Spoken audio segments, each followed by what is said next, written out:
Oh.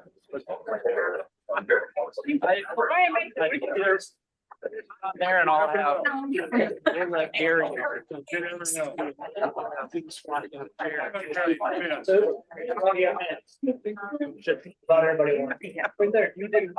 This one? Pretty sure. Okay. This is like a, hey, I'm offering you gum, take the hint type thing. Oh, it's deodorant.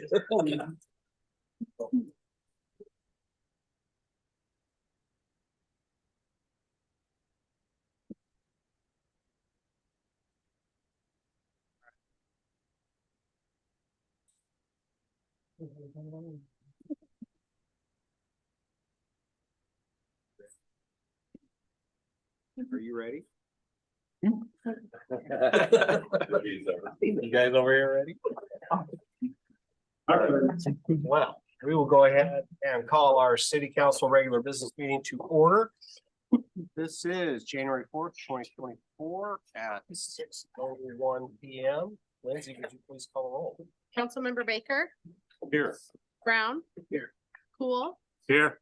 Livingston. Here. Meineke. Here. Mayor Tom Phillips. I am too. Well, we do have a quorum, so we will move on. Item number 2 on the agenda is the Pledge of Allegiance. Would you please rise and say the Pledge of Allegiance? I pledge allegiance to the flag of the United States of America, to the republic which stands one nation under God, indivisible, with liberty and justice.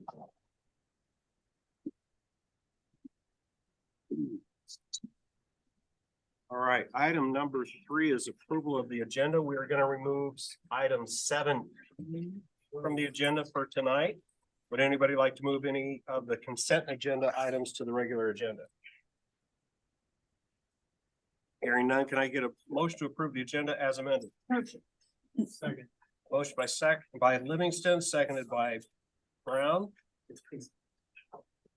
You got it right. You got it right. All those in favor? Aye. Aye. All those opposed? Motion carries. Item number 4 is a presentation for tonight. We have a Warrior of the Year award tonight. I'm going to take just a second and go down there, and then we will do it. We'll do the presentation.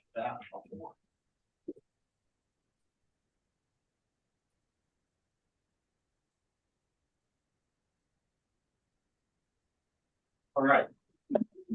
One of the privileges that I get to do each year is award a city employee that has confronted challenges or made major accomplishments for the year by naming that person Warrior of the Year. This year, the award goes to someone who's been a part of some major work accomplishments while also managing challenges away from work. This person has been the glue holding together so many different components of the Norwalk Central project. As you all know, this has been a high priority for the council and for the city for many years. It has certainly been a team effort with lots of work pushing in so many directions. While we have had many team members working together, there's one person who is consistently helping to balance priorities. Balance interests, both public and private, and balanced spending of money. And I know that last one isn't necessarily a positive thing, but in this case, it's taken a big investment to make big things happen. Away from work, this person has managed to maintain a positive attitude while her very dear husband has been away for almost at military training for almost a full year. We know Dave, and we know it's a lot more fun having him here at home versus being away. At this point, we all know we're talking about our Economic Development Director, Holly Zychek.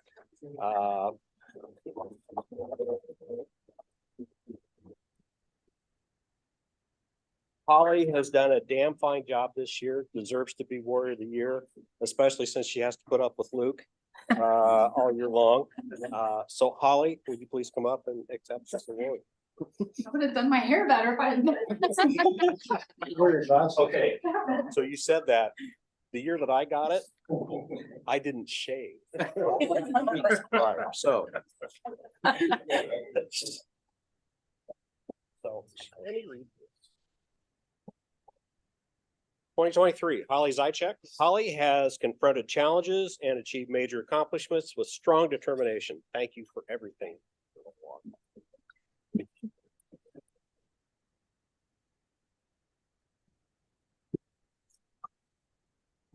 Mountain front.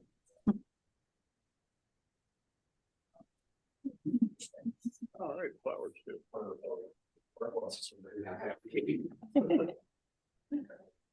Ready?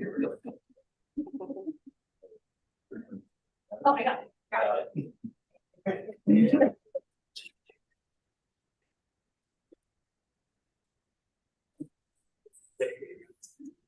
niece, sister, dad, brother-in-law. Thank you. And Mayor, we have somebody actually on the Zoom. We have somebody on Zoom too? Yes. Yeah, we got a couple, so, my mom and dad, we got Emily and Dal on there, and whoever did get to the Zoom ones, we got a good handful. Oh, they're turning the camera. There you go. Yeah. Well done, Dave. Well done. All right.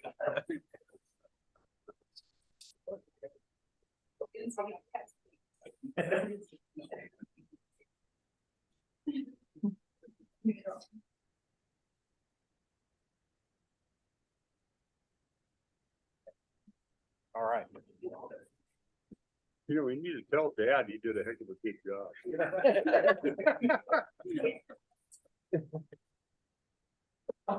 Sorry.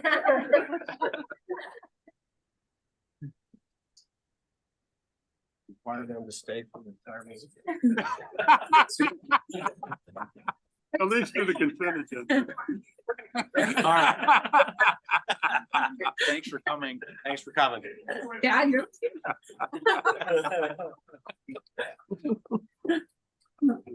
That was good and well deserved. Thank you very much. All right. Okay, number 5 is welcome guests and public comment. Thank you for coming tonight and participating in our meeting. We'll go ahead and open up dais if you want to address council, mayor, city staff about anything that's not on the agenda. Of course, we can't address or do anything about that tonight because it's not on the agenda. Also, if you'd like to comment on any item in the consent agenda, now would be the time.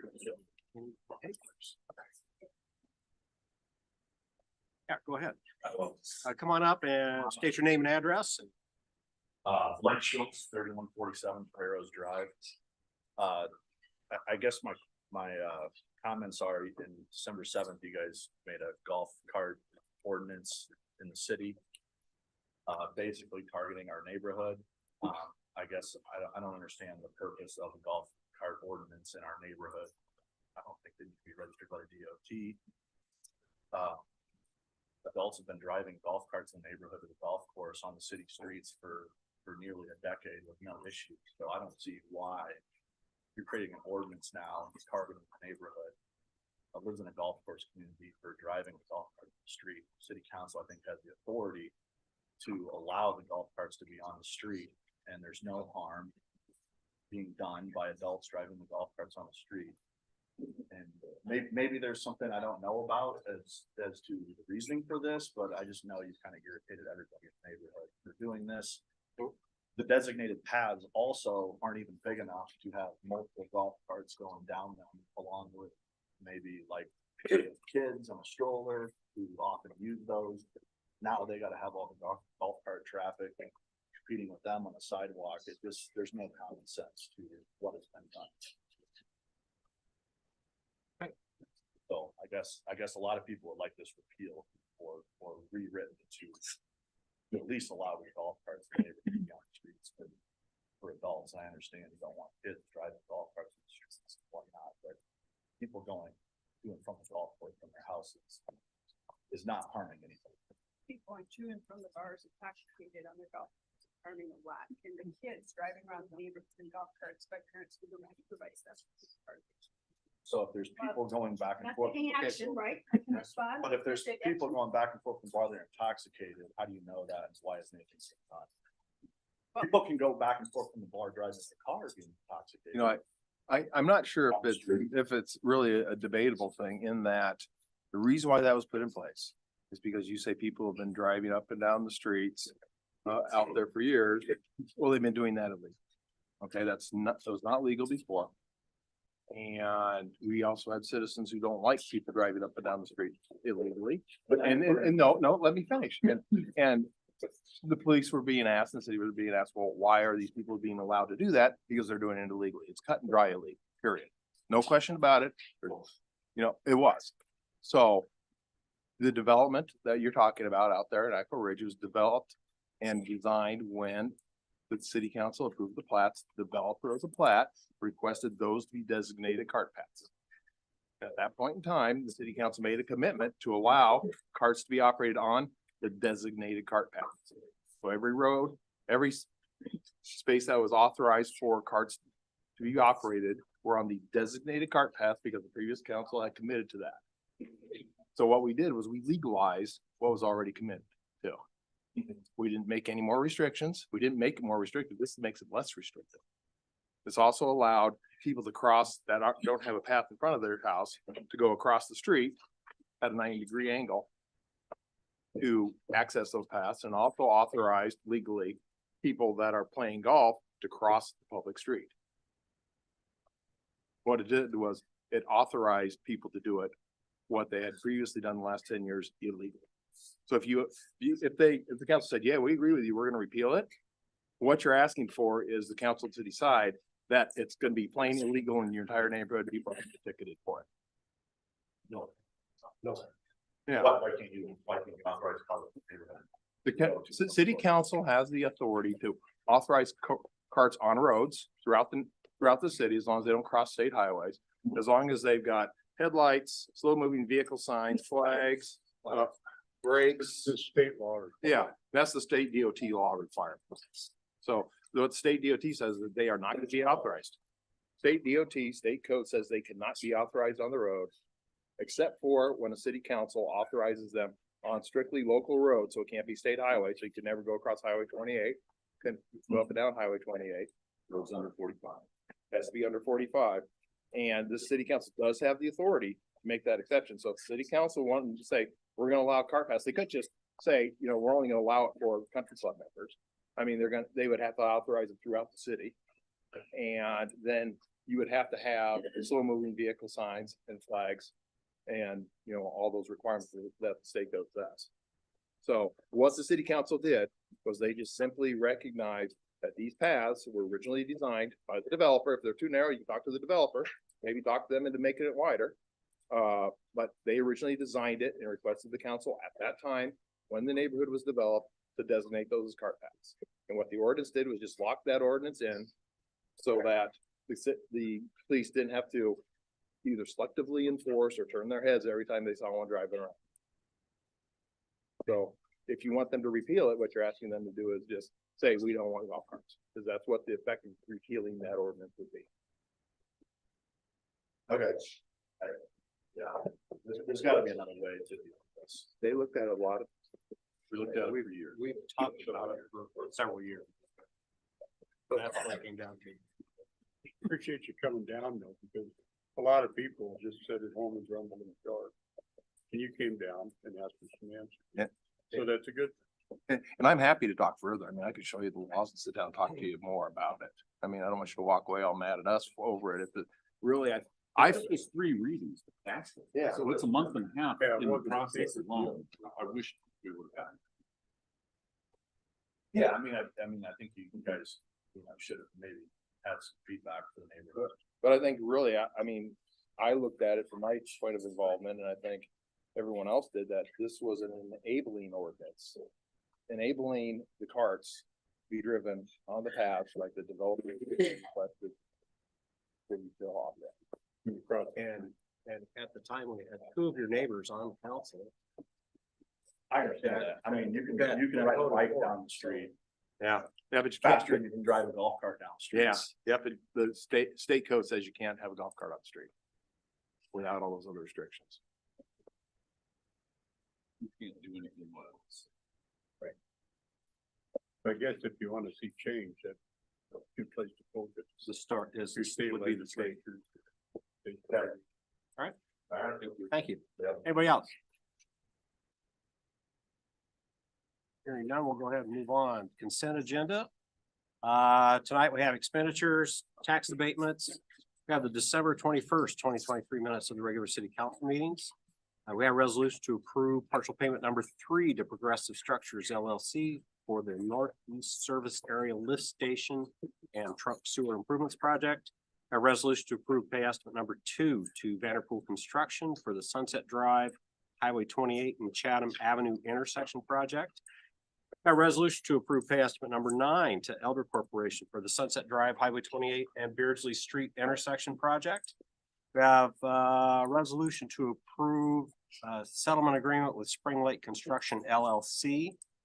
A resolution ordering construction of the public safety HVAC project, approving preliminary plans and fixing a date for hearing thereon and taking of bids therefore.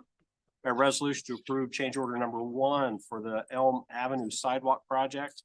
A resolution approving purchase of equipment for the fire department. A resolution approving wages for interim code officials. A resolution approving a supplemental agreement for construction engineering services for Highway 28 and Highway 5 southbound exit ramp traffic signal project. A resolution appointing Jeff Caldwell to the Norwalk Planning and Zoning Commission. We have correspondence. Can I get a motion? Second. Motion by Livingston, seconded by Baker. Lindsay, would you call roll? Councilmember Baker, Yes. Brown. Yes. Cool, Yeah, Livingston. Yes. Minneke. Yes. All right, motion carries. Item 7 is old and new business for consideration, discussion, and possible action. Item A is resolution approving engineering services for the Maple Heights Sanitary Sewer Extension Project. As we've discussed, City of Norwalk is going to start a project to extend sanitary sewer to Maple Heights, through Maple Heights and to the boundary of the Stark property, where we believe there's a good chance some commercial development will be happening soon. This project is somewhat similar to the Beardsley sewer that ran along the south side of Lake Colchester. However, in that situation, all work was performed by a private developer. Through that project, the city was pulled into easement negotiations.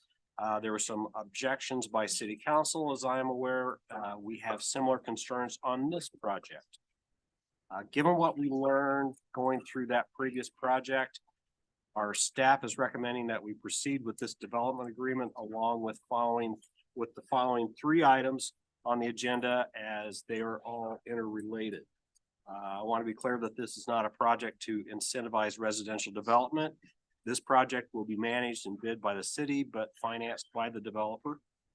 Developer will be reimbursed with sewer and water district fees. So Luke, can you help us understand, like, what's the cost, what's the risk, what's the benefit? Yeah, you want me to go, Lou?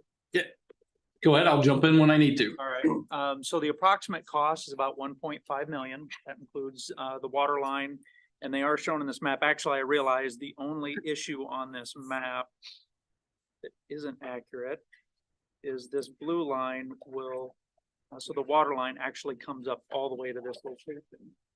You should be able to see that. Other than that, so that the water line runs that full distance, and then I'll draw another line. It's where the purple is at, but this would be the location of the sewer pipe. So those two combined together is approximately 1.5 million. You talked about what the risks are. Right now, the developer incurs the initial risk. And this isn't too far off from what we see with some of our commercial incentive type things where developer or investor incurs the risk, and then over time we rebate. Well, that's what we do on commercial. In this particular case, what happens is the dollars that are generated to rebate the developer It's when other areas around the site, so it shows up in that total light green area.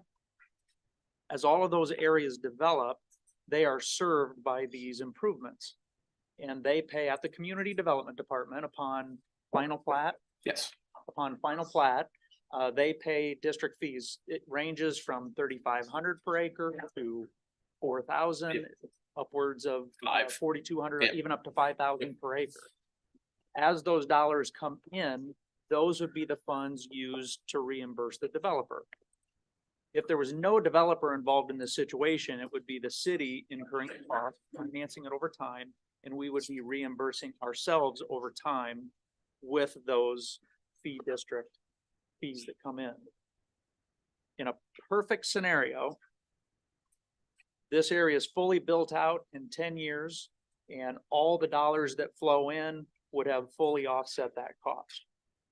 The risk is if that doesn't work out perfectly at a 10-year point, there becomes some risk on the city that then we would do, I'm just gonna call it a balloon payment for lack of better terms, where we would reimburse whatever's left. And then the period it would take for that remaining area to develop is when we would recover those funds. That makes sense? So to look at this area and assess risk, how soon is that going to develop? We can look at the Timberview area, Blooming Heights, Timber Ridge. Those areas develop very swiftly. It just took a few years for those fully built out. Really depends on what the market looks like and what happens. So we want to make sure people are aware of that risk.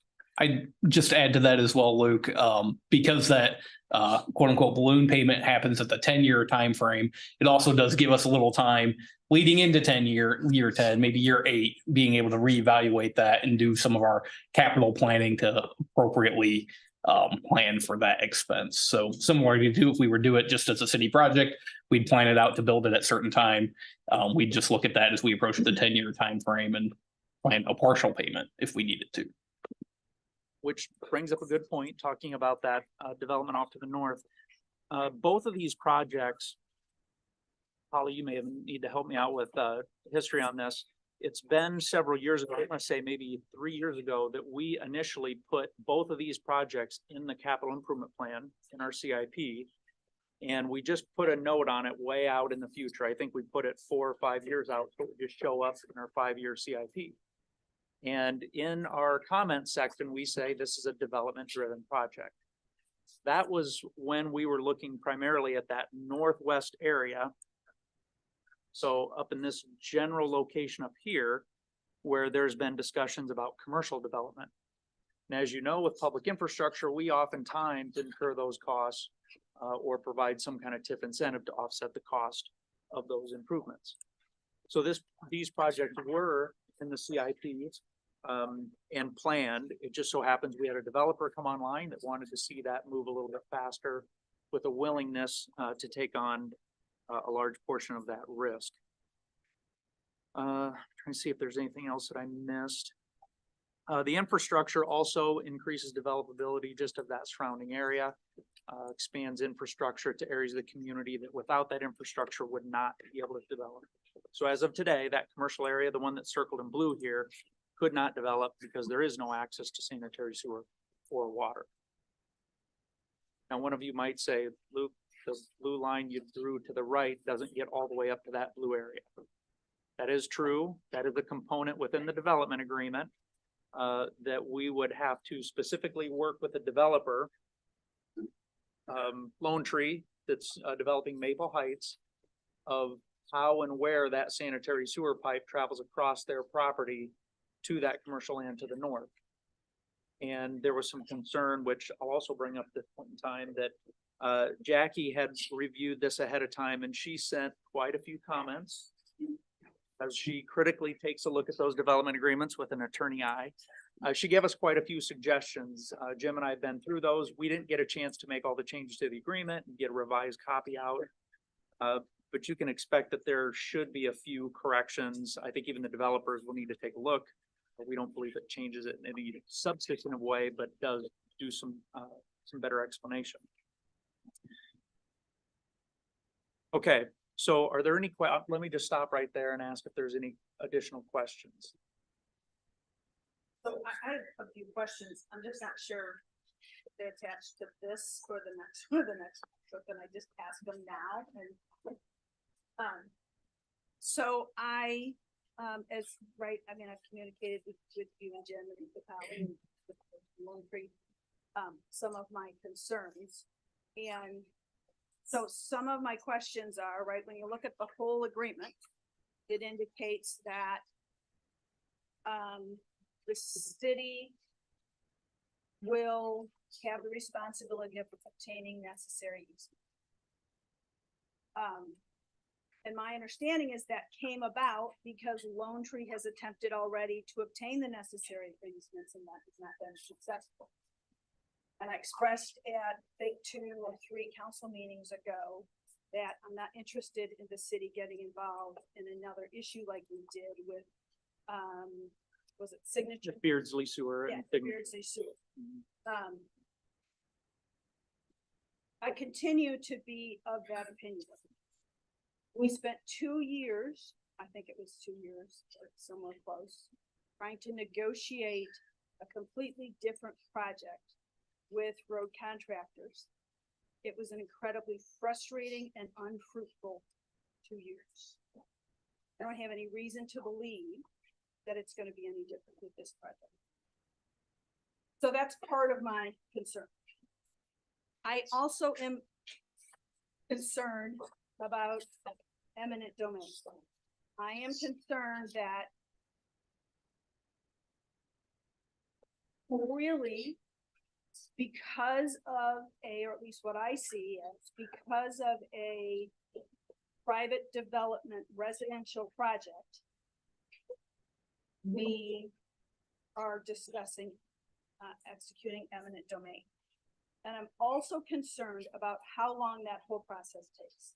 So, right, that's all kind of back to say, I know what eminent domain is. I understand what that process is. What I don't understand is what is the, now I'm moving words.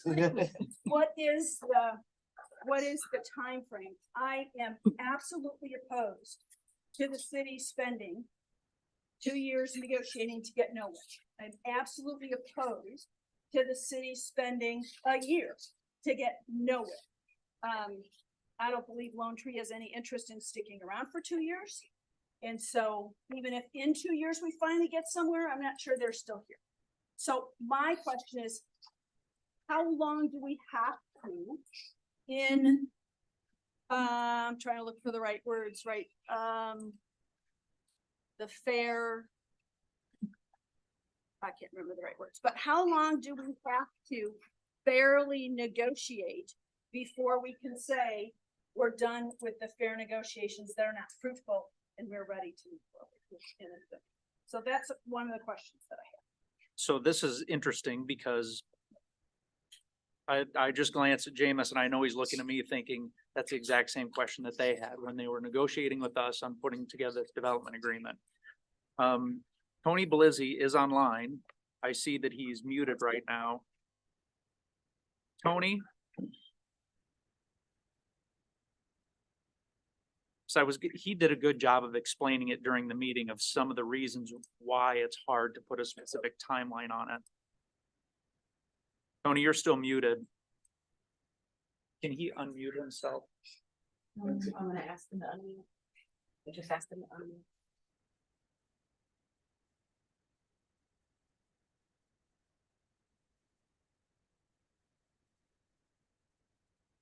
Maybe. I'll do my best. Jim, you may have to jump in because you were part of those discussions. The process of going through condemnation or eminent domain is outlined in state law of the steps that we have to go through. And I would say one of the most lengthy parts of that process is we have to be able to show that we've attempted to do fair negotiations. And that's like putting the word reasonable in a contract. You know, so what is that? What's fair negotiation? How long does that take? Tony was very adamant about concerns of putting that in the agreement with any type of timeline. We got to the point where I'm saying Jameis is with Lone Tree. They're working on the Maple Heights development. And several times, I mean, he even got to the point where he said, can we just at least put 6 months, something in there? And there was just a lot of caution against having a specific date because we just don't know. Even if we get to the point where we've done all the negotiations we can, we still have to come back to council and ask for a separate approval to even pursue eminent domain. And one of Jim's big concerns is the council today, which at the time we were seeing that we had 2 council members that were going to be going off, 2 more coming on. So one council to say, yes, we are going to pursue that litigation to some extent, court action, that forces a future council to take that action. That also is just it's a legal difficulty for us.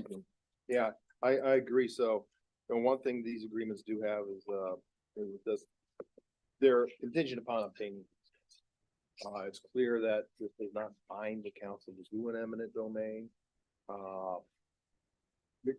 Like Lou said, it would have to come back before the council in the future sometime to say, yeah, we want to do that.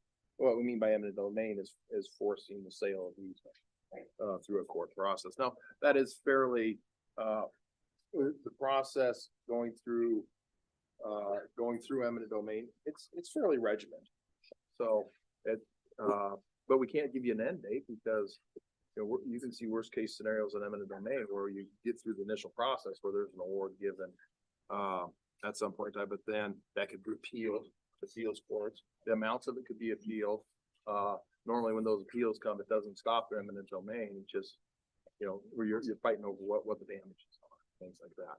And I want to make sure that also through this discussion, I'm not giving the impression that you think we're gonna have to go to eminent domain either. I mean, Tony's already talked to the landowner. One of the reasons why it switched over to the city is because the landowner expressed that he would prefer to have the city do the process versus another private individual because he felt he could rely on the city a little bit more. So it's, I haven't heard an indication from the property owner that no, I'm not gonna do this. You're gonna condemn my property. We've heard statements to the opposite effect. Of course, we're not to the point of having easements signed or easements agreed to or negotiated or anything like that, but we've also not gotten to the point where the landowner has said, forget it, you're not getting an easement because he's actually kind of something else. Now, I just want to let you know, I did get a message from Tony. He's either we're having technical difficulties or he couldn't unmute, but he did say we answered that accurately. One last thing, sorry. What I can say is that my own personal experience of working with that property owner on easements for a sewer pipe took place on that Beardsley sewer. We did have to obtain an easement. Now, it was undeveloped land, it was wetlands, but it was one of the easiest property owners to work with for that sewer pipe. This way to the north, it's different because it's developable property. So I don't want to give the miscommunication like it's going to be easy. But that's been experience that we were able to get those easy. So I, in honesty, don't have a lot of faith that it's gonna be easy. I don't have a lot of faith that it's ultimately gonna be a conflict, which is part of my hesitation.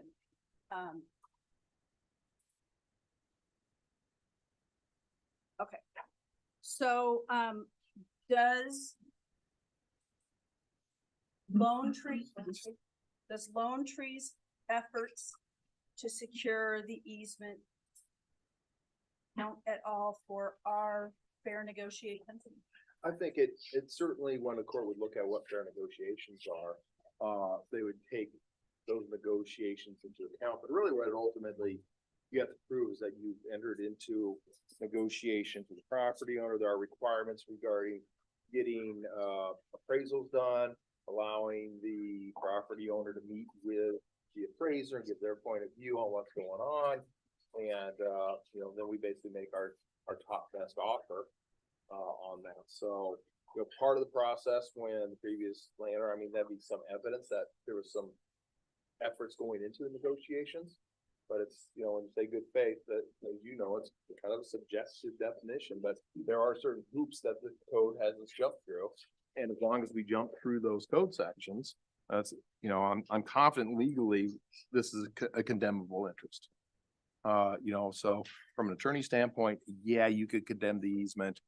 That's exactly what that code section's made for. What, you as counsel that will have to decide is, you still have the subjective, Right. even though you could legally do it, should you do it? That's a council decision, not a legal decision. So, Tony did respond about what he's saying is he would be starting over. We've had V&K, Vingstrom Kim, specifically Tony Blizley, negotiate a lot of easements for the city.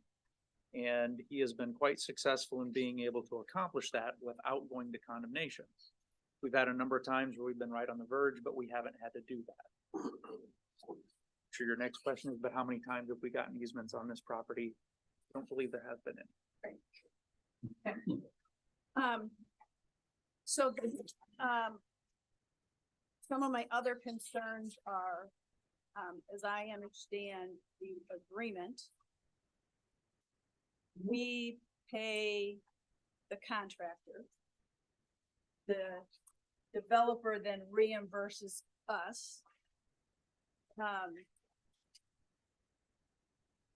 So I don't know how to articulate that. I hate that. I mean, I don't know how to articulate what exactly my issue is with that, but making us, I don't know, the middleman, I think is a risky and dangerous place for the city to be. And maybe we do it all the time and I don't realize. We don't really do it all the time. We have done it. Part of that is we go through the public bidding process. We hire the engineer for the plans and everything, then we put it out for bids. And those contractors are bidding on the projects based upon us being their customer, a private party. So then the city will enter into contract, and at that point in time, entering into a contract, the city is obliged to pay the bills for constructing that sewer.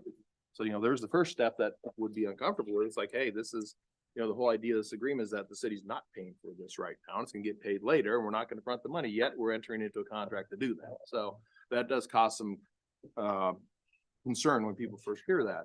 One way to try to alleviate that concern is what we've done is we've got this irrevocable letter of credit. And what that is, that's a document from a bank that basically says, regardless, here's the agreement. They're agreeing to pay you this amount of money, contractor. And no matter what, we're guaranteeing this money is sitting here, ready for you to draw on it, ready for you to use it if the contract's broken. And where are we in the line of liens if the company goes bankrupt? Well, Hopefully not. this letter of credit is from the bank, okay? Right. So our obligor or our individual that is owing the money on the letter of credit is the bank themselves, okay? So we're not risking the credit worthiness of the company, okay? The credit worthiness is the credit worthiness of the bank, because the bank has a document that they've issued that said, we got this money, we're gonna give it to you no matter what. Okay, and what they've done, so that letter of credit is kind of our collateral, kind of like a bank would take a mortgage when they loan you money on the house. That's our collateral. That is our guarantee of payment, is that irrevocable letter of credit. Now, the bank in the background, they don't just give those out for free. Okay, there's probably fees involved with it, and also the bank's gonna want collateral. So probably the developer, either has to, maybe they got a cash account someplace where they have where the money is there, or they might, use collateral. It could be that real estate that's there, if they own it. It could be real estate elsewhere that they own it, but it's the bank's business to decide that their borrower or the individual that they're guaranteeing is credit worthy. So, if they have an issue with credit worthiness, it's the bank's risk, not the city's. So. Makes sense. I want to jump back. Gene, I know I'm asking you this cold, but part of what I hear Jackie asking is some of the concern, maybe even with the nuts and bolts of us being in the middle of making payment to a contractor and then asking for reimbursements from them.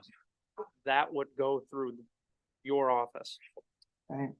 And have we done that before? Do we do that on some other projects? We did that with, Signature, I believe.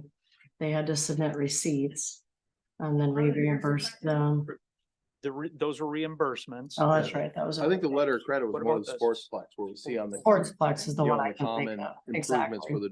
for the parking lots and everything. And- We've got that construction reimbursement agreement with Sportsplex where they did the exact same thing.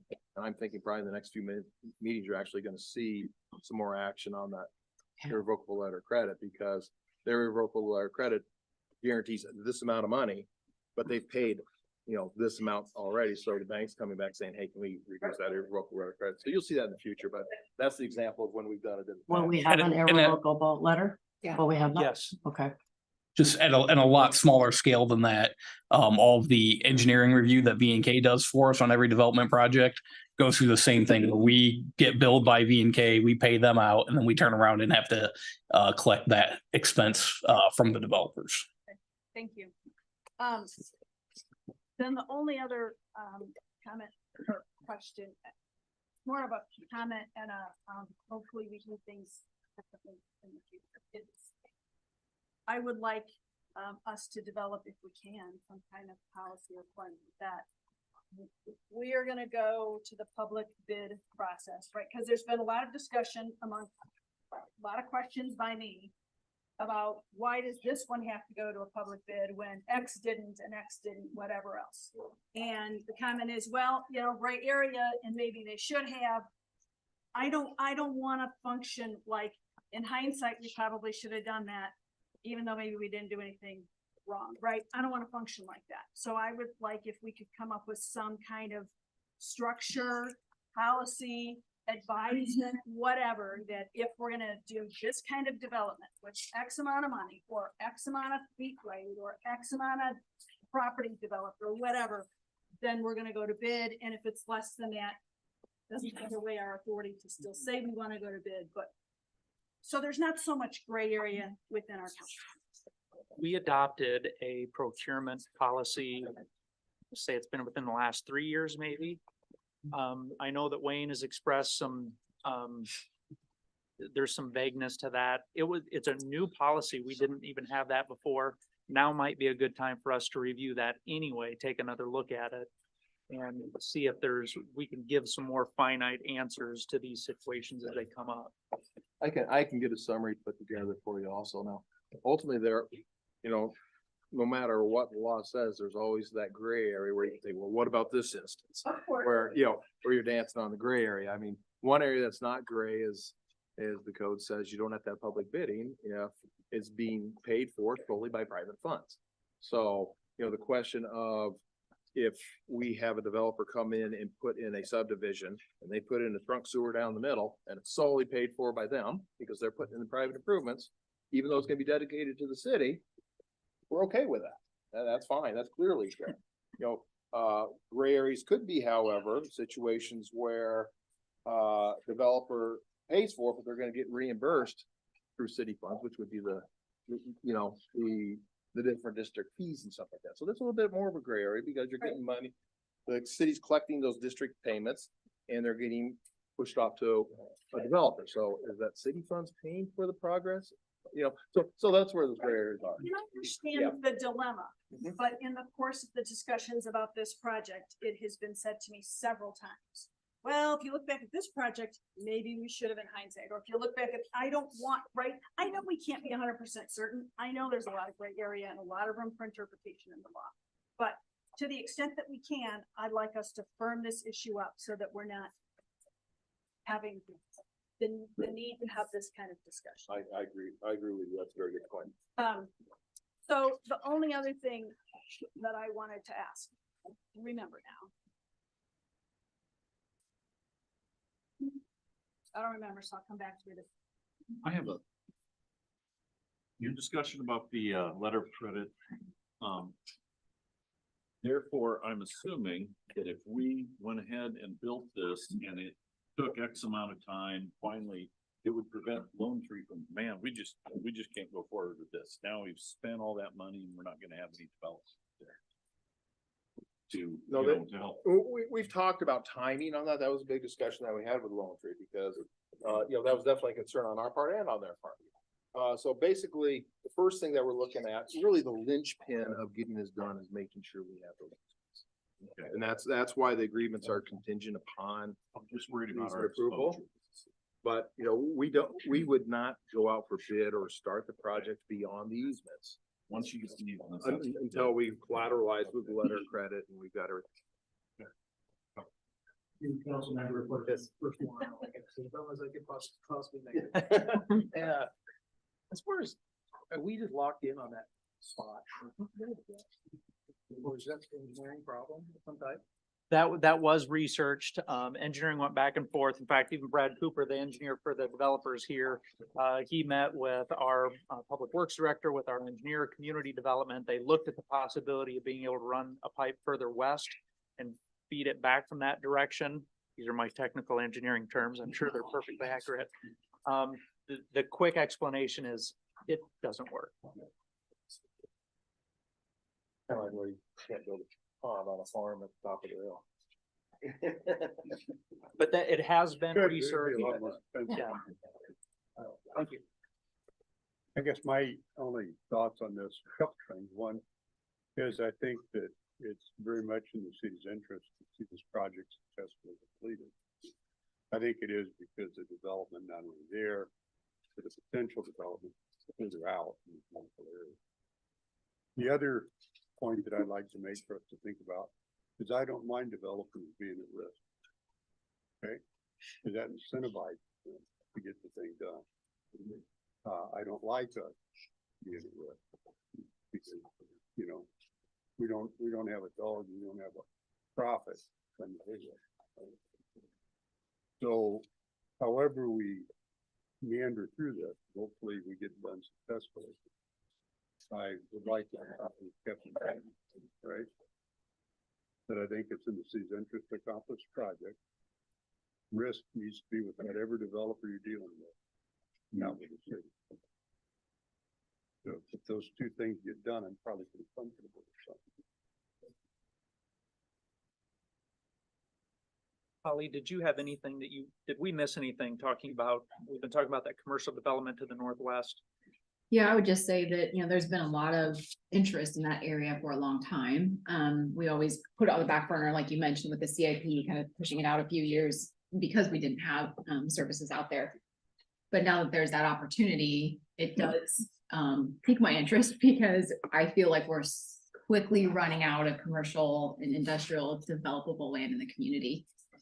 We're not landlocked, there's land around us, but you have to have willing land owners and land sellers, and that's just not always the case. And so I do get a little bit nervous that we don't have a whole lot left, and that's a really hot corner, just being located where it's at with the Veterans Parkway and, you know, Microsoft right across the road and the investment that West Des Moines has made in County Line Road.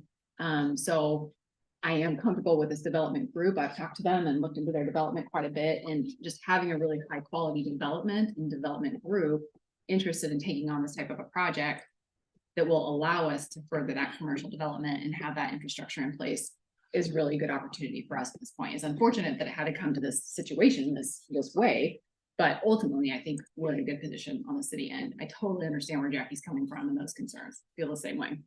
But on that other flip side too, it's a good opportunity for our development. Comments, questions from council? Another easy question. Eminent domain, you talked about. Well, this is infrastructure. Sewers are like roads. Okay. And so sanitary sewers are like roads. And water supply, so utilities go right along with roads. And, you know, with it serving the area, and this was discussed, you know, well before this individual developer that's in front of us was ever in law. You know, so it's recognized as it was needed. But yes, that's part of eminent domain is really right on point with what they're doing. And one other thing, I was gonna point this out earlier, and probably more for anybody that's watching this. When we talk about public bidding, Private developers can just pick out a contractor and say, go do the work. They tell them the price, they just make it happen, whatever process they want to go through. When public funds are used for construction projects, and there's limitations in there, I won't go into those details, but when public funds are used, there's been laws established by the state that say that we have to give a fair chance to multiple people to put in a bid through a formal public bidding process to be considered. That way, there's assurance that the taxpayers are getting the best bang for their buck.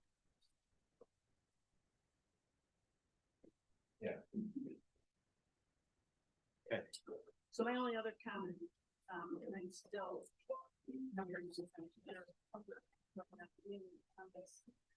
I'm closer to positive than I was 2 weeks ago, but, my only other comment is that I have, several people described my feeling of the situation and this entire North Shore area as, that I feel like, at times the city is being held hostage. Regarding the future of health. I would be clear about a few things. One of the comments back to me was, so you could do something about it, why don't you? And if it comes to eminent domain, that would be one of the things that we could do about it. Which kind of resonated with me, because I don't like to just complain if I don't have a possible solution. So I appreciate the situation. I appreciate the work that's been done. I'm still very, very uncomfortable with whether or not this is going to be able to come to fruition, given prior negotiations. But I also think it's about time that we take some matters into our own hands if that's what we have to do. Is another question, would that pipe go to the east? The sewer pipe? Yeah. No, pretty much the two options were the route that they have shown there. And we did explore that western option, but once you get to the east, it all drains back that way. So it doesn't. So that's the only possible placement possibly. Yeah. So. Yeah, about that ground. So That would be correct. Well, You would we're think, actually hoping. you would think, You would think. One would Okay. think so. but Yes. way too often, this kind of thing comes with a price. Yeah. And that's my other hesitation is, we're doing this for the benefit of the city, right? We're doing this to open up the possibility for the development of commercial in that area. There's not a quid pro quo. If it works out, we don't know anybody anything other than what this agreement states.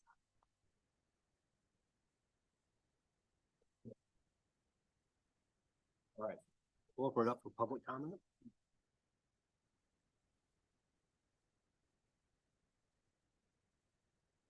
Hearing none, we'll go ahead. Can I get a most approved resolution as presented? I will move. Second. I'll second. Okay, so I got a motion by Livingston, seconded by Baker. Got at least twice. Any further discussions? Hearing none. Lindsay, would you call the roll? Councilmember Brown, Yeah. Cool, Yes. Livingston, Yes. Meineke, Baker. Yes. All right, motion carries. Item 7B, related. It's a resolution approving engineering services for the Maple Heights Water Main Extension Project. So like with that last resolution, City of Norwalk is gonna start a project to extend water mains to Maple Heights and to the boundary of the Stark property. Where we believe there's good chance some commercial development is gonna be happening soon. Luke, anything to add? Happy to answer questions. And then we're gonna be able to go forward. Correct. Correct. Right. Yeah. Now, But it's gonna be contingent on the sewer one too, because Okay, that's we're what I not would- gonna go forward into that's the what I was water wondering. without the sewer being taken care of, it wouldn't do us any good just to have water, and it wouldn't do That's them any true. good just to have water. So, yeah, you're recognizing it's all tied together. Okay. Yep. All right. Any other discussion? Or public comment? Gotcha. Second. Okay, I got a motion by Livingston, seconded by Brown. Any further discussion? Lindsay, would you call a roll? Councilmember Cool, Yeah. Livingston, Yes. Minneke, Yes. Baker, Yes. Brown. Yeah. All right, motion carries. Item 7C is a resolution authorizing the execution of a development agreement with Lone Tree Communities LLC for the Maple Heights Sanitary Sewer Project. So we approved the resolution for engineering services for the sanitary sewer extension. This spells out what the city's responsibilities are and what the developer's responsibilities are for the project. Luke, anything to add? The one thing I will add is that, Jackie had suggested some changes, and as I mentioned, we didn't get a chance to bring those forward. I believe that you could take action and approve this agreement in its basic form. Jim, I don't know how you feel about that. Of course, we'd want the developers to be able to review those changes, but there are half a dozen. Yeah, and mostly they're stylistic and grammatical, and this doesn't make sense to me, but let's rework it like this, and it does make sense, Mhm, kind of yeah. comments. It's not changing the substance of anything, it's simply rewording things. So could we have them take action on this, make those changes and bring it back as informational to council? If there's any reason to reconsider that agreement? Yeah, we could. I mean, it would be basically approval, contingent upon your and my final non-substantive changes. That's a little bit more of a complex motion. Yeah. It would be on this one, it would be duplicated on this one and the next one. Right. I'm comfortable with that, with you guys. Making sure it's. So you'll move it, I'll move it. and I'll second. Okay. Anybody else have any discussion comments or any public comment? So just so I'm clear, the motion is to approve contingent on non-substantive changes by these two. Yeah. Right? Okay, so motion by Baker, seconded by Livingston. Any further discussion? Lindsay, would you call a roll? Councilmember Livingston, Yes. Minneke, Yes. Baker, Yes. Brown, Yes. Cool.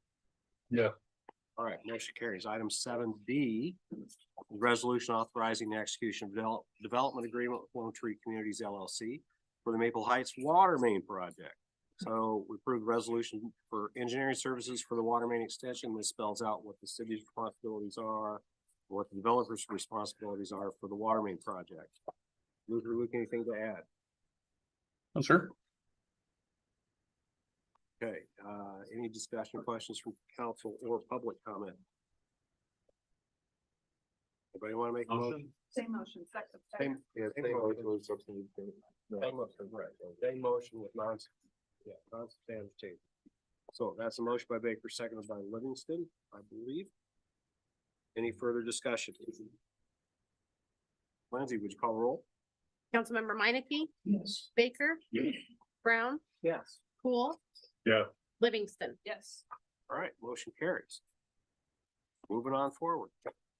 Item 7F is a resolution to charge liquidated damages for delays in completing the Highway 28 and North Avenue intersection improvements project. So there were some unexpected utility findings with this project that delayed completion, but we don't believe that all of the delay we saw was attributable to those findings.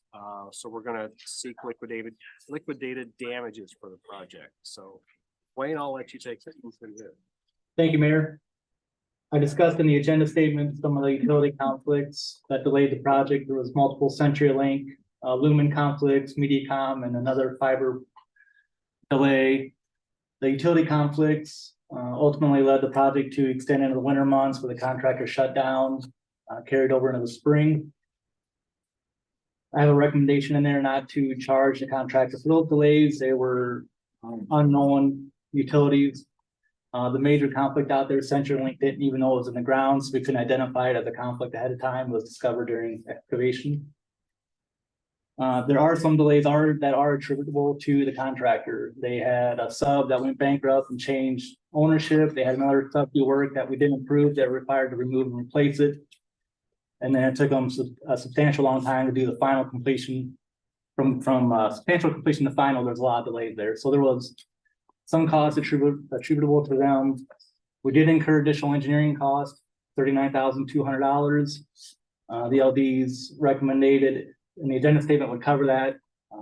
There's some minor amount in addition to that, so. The contractor submitted a letter requesting substantially, probably half of what we have in the agenda statement, I think $1,000. I explained to him that this is our recommendation, and he seemed agreeable to it, that he'd pay it. Questions from council? So, we did communicate about this a while ago. Yep. And I think this is a reasonable compromise, because I think they ought to be on the hook for a lot more than this. So if they're willing to accept this, and this can be the end of it without further negotiation, I would accept that.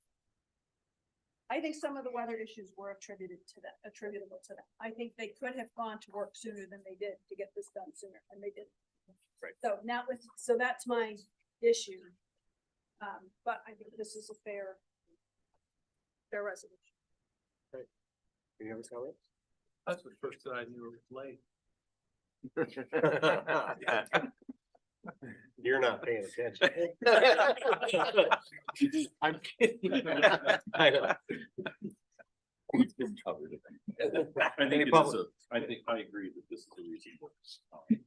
I like how Wayne went through and laid it all out. I thought it was very easy. Agreed. I like the 43.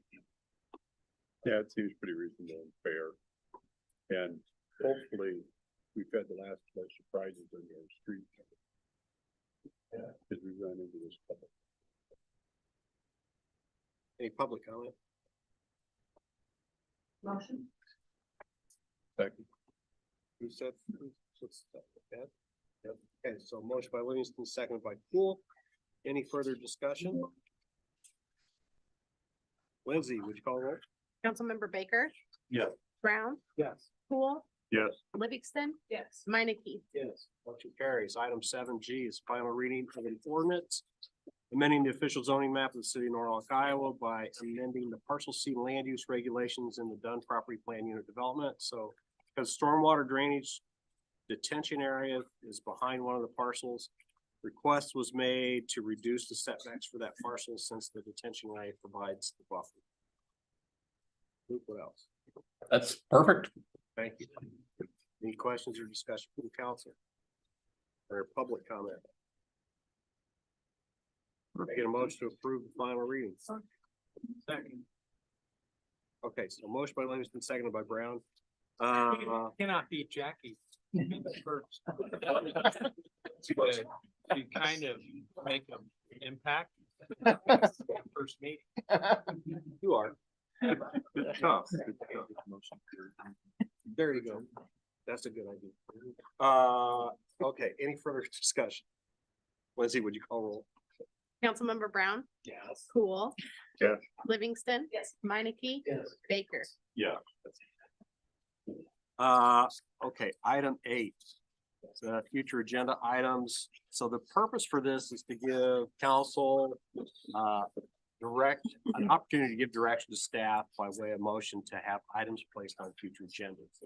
This is not for discussion of the merits of the subject matter. It's just to get the item onto the agenda. So anybody have anything? Okay, hearing none, we're gonna go, you don't want to put golf carts on the agenda? All right. Thought I did. Item 9 is council parties and staff updates. First off, I'd like to welcome Jason and George to the meeting. Good job tonight. Jim. No, sir. Yeah, well, see. I know. You screwed me up. I apologize, but I got nothing. Brian. Nothing. George. Yeah. I just wanted to say that, well, welcome to the two new council members. Looking forward to working with them. I think it'll really be good. Yeah, I do too. And, I'm also grateful for the community, for our police, our emergency services, and the fact that we coordinate very closely with the schools and we interact with them in light of the events today. And I think that shows the great value of the partnership, right, between the city and the school. So, kind of grateful for that. Sad day. Yeah.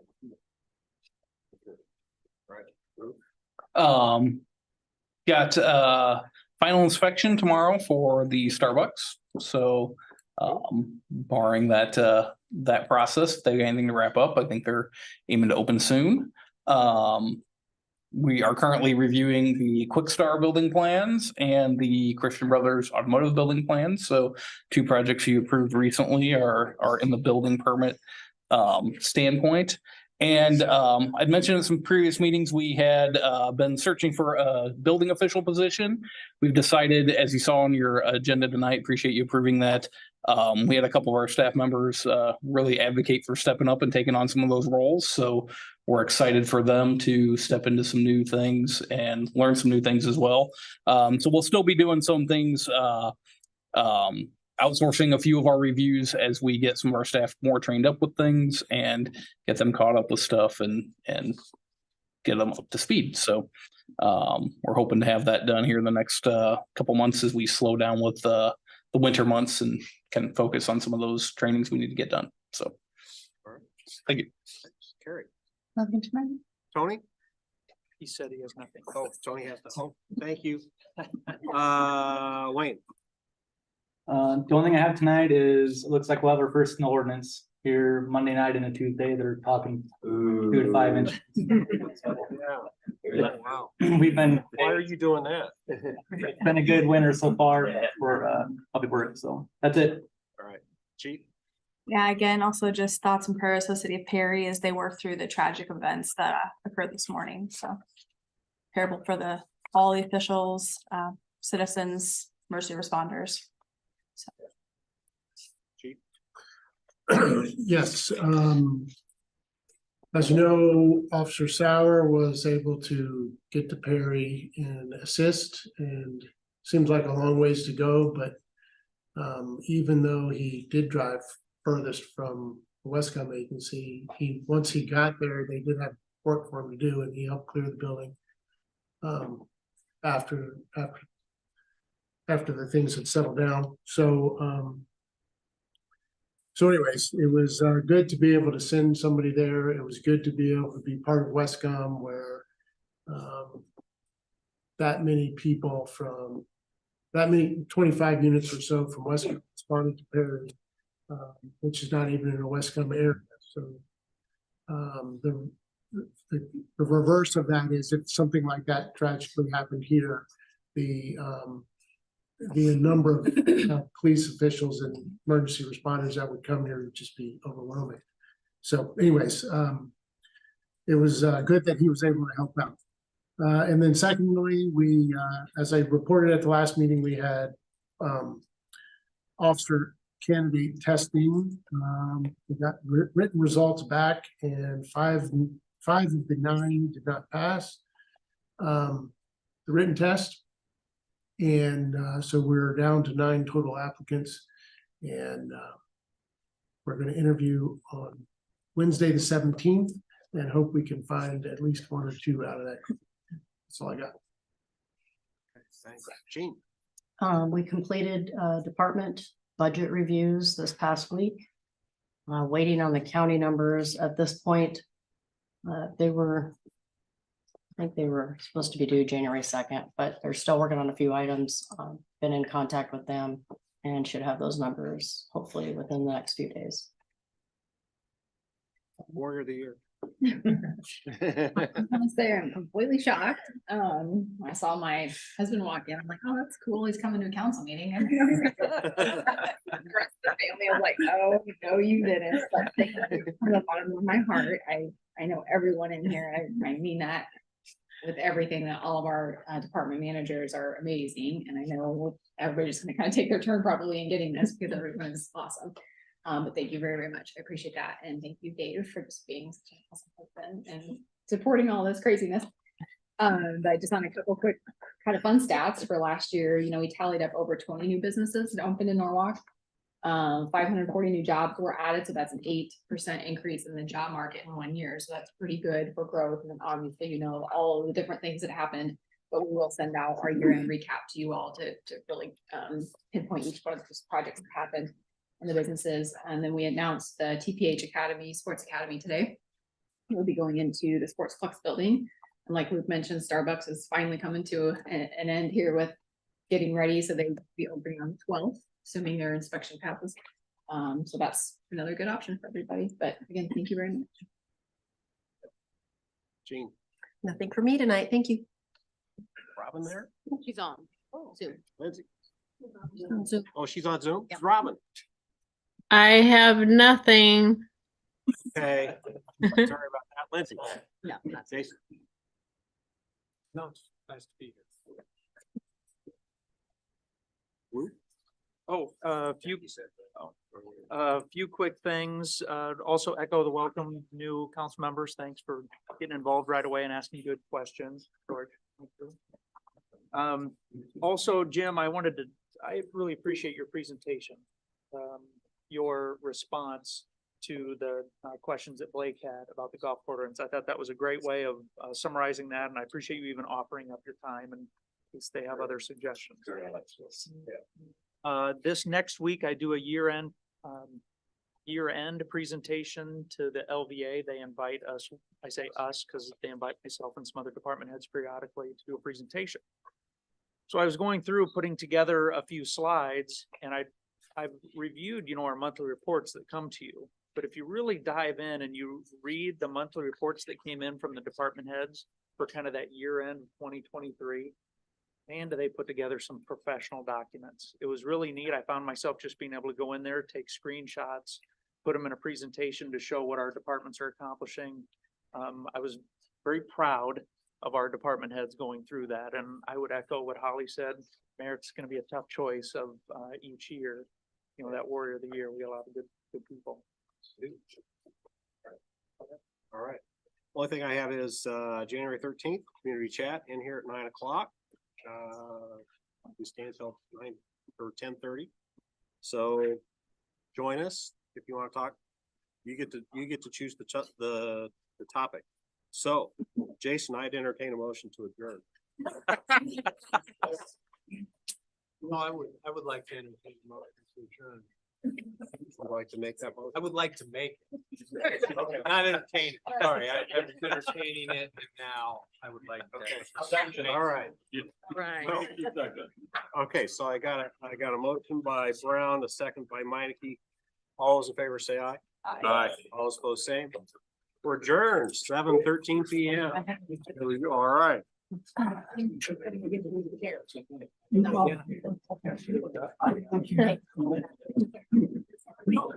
high school.